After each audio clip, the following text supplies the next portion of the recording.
Heat management is important to consider when constructing or maintaining your computer.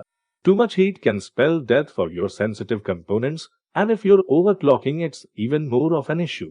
Knowing how to apply thermal paste correctly is one of the foundations of proper computer cooling. Choose a good thermal paste. Most of the basic thermal greases contain silicone and zinc oxide, while more expensive compounds contain heat conductors such as silver or ceramic. Silver or ceramic thermal greases facilitate more efficient heat transmission. However, the basic thermal grease will sufficiently fill the needs for most applications. If you are planning on overclocking your computer, try to get a thermal paste composed mainly of silver, copper, or gold.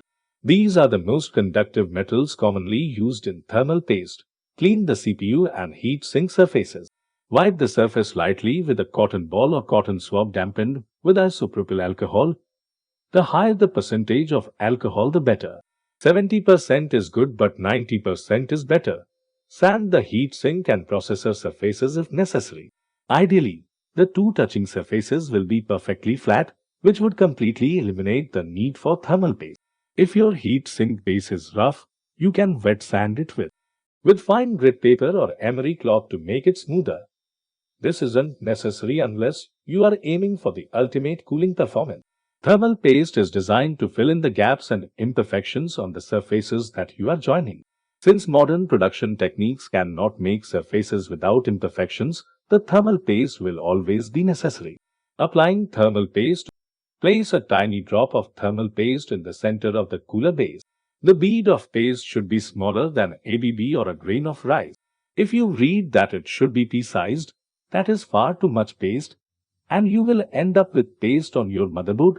There is no need to spread the paste for circular coolers, as the pressure being applied will spread it evenly across the surface. Attach the heat sink to the processor. Install the heat sink with even pressure from all sides, and the bead that you placed on the surface will spread over the entire contact surface. This will create a thin, even layer that will fill any gaps but avoid excess buildup. As heat is applied, the paste will become thinner and spread more towards the edges. This is why using a small amount of paste is important, as a little goes a long way. Avoid removing the heat sink after installing it. It can be difficult to check if your paste has been applied correctly. If you break the seal that is created when you install the heat sink, you will need to restart the process. Reconnect the fan to the motherboard.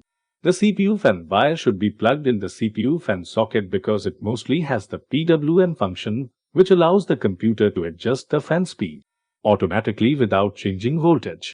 Boot the system. Check that the fan is spinning. Enter the BIOS by pressing F1 or del key during post. Check if the temperature is normal. CPU and GPU temperatures should be below 40 degrees Celsius. If in doubt, consult the thermal paste manufacturer and follow the recommendation. If you found this video helpful, then please do 3 magical things. Like and share the video and subscribe to 5 Max to get tech solutions in 5 minutes. Thanks for watching.